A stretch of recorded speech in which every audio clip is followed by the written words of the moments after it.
अल्लाह जिस पे रोजी तंग कर देता है उसकी रोजी को कोई कुशादा नहीं कर सकता।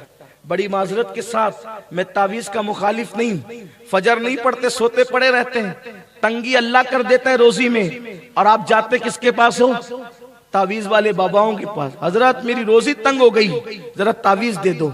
जिसकी रोजी अल्लाह ने तंग की हो, है दुनिया में कोई ऐसा तावीज कि अल्लाह के तंग की हुई रोजी को कोई खोल सके? तावीज में जादू का इलाज है, तावीज में अल्लाह की नाराजगी का इलाज नहीं है। अल्लाह की नाराजगी कैसे खत्म होगी? जब तेरी नमाज न पढ़ने पे अल्लाह ने नाराज होकर रोजी तंग की है, तब उसका इलाज क्या है? नमाज पढ़, नबी की आंखों को ठंडक दे, फिर अल्लाह तेरे घर में ठंडक अता करेगा।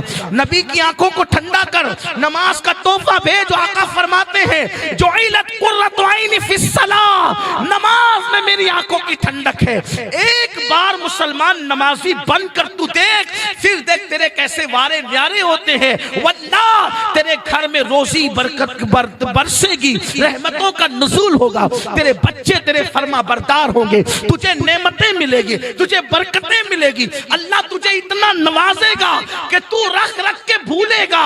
क्यों? इसलिए कि मेरे नबी ने फरमाया जब अजान होती है तो रूए जमीन की सारी दौलत समेट कर मस्जिद में लाई जाती है। जो मस्जिद में आते हैं अल्लाह उनको रोजी भी देता है, रोजी में बरकत भी देता है। जो मस्जिद में नहीं आते वो रज़ाक है, रोजी तो देता है मगर बरकत नहीं देता। जिसको अल्लाह बरकत नहीं देता उसका कुछ रह नहीं जाता, और जिसमें बरकत देता है थोड़े में बहुत होता है। समझाऊं आपको? समझ लो।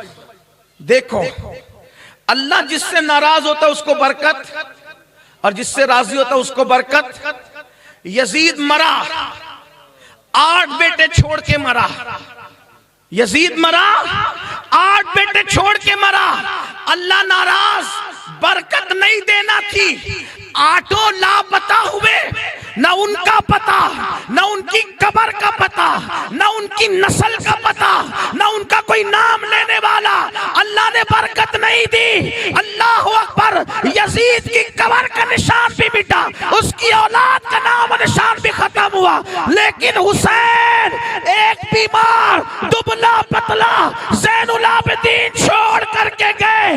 अल्लाह राजी था, ऐसी बरकत थी कि करबला से लेकर अहमदाबाद तक के देखो हुसैन के बेटों की एक कतार नजर आ रही है। क्या आप नहीं देखते? एक ज़ैनुल आबिदीन में बरकत दी, बाकर उसी से आए, जाफर सादिक उसी से आए, मूसा काजिम उसी से आए, अली रजा उसी से आए, हजरत तकी उसी से आए, हजरत नकी उसी से आए, हसन अस्करी उसी से आए, बगदाद के जिलानी उसी से आए, अजमेर के ख्वाजा उसी से आए, अहमदाबाद के शाह आलम उसी से आए, सरकार कुतुब आलम उसी से आए। देखो अल्लाह ने बरकत दी। एक छोड़ा था, एक में बरकत कितनी। अल्लाह बरकत दे तो कयामत तक कोई खत्म नहीं, हुकूमत भी खत्म नहीं कर पाए। अल्लाह बरकत दे तो हुकूमतें भी खत्म नहीं। कितना मिटाने की कोशिश की हुकूमतों ने, हुकूमतें खत्म हो गई, आले हुसैन खत्म न हो। बरकत अल्लाह ने दी, बरकत अल्लाह ने दी। पता चला अगर आल में बरकत दे, आल में बरकत दे तो हुकूमतें भी खत्म नहीं कर सकती।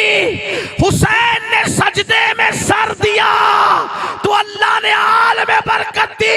तुम सजदों के पाबंद बन जाओ, अल्लाह तुम्हारी माल में भी बरकत देगा, तुम्हारी आल में भी बरकत देगा। आप कहेंगे क्या माल मिलता है? माल मिलता है। मैं कहता हूं नादान, अपने नबी का फरमान पढ़। अल्लाह के रसूल ने फरमाया जब बंदा सजदा करता है तो खुदा और बंदे के दरमियान के सारे पर्दे हटा दिए जाते हैं।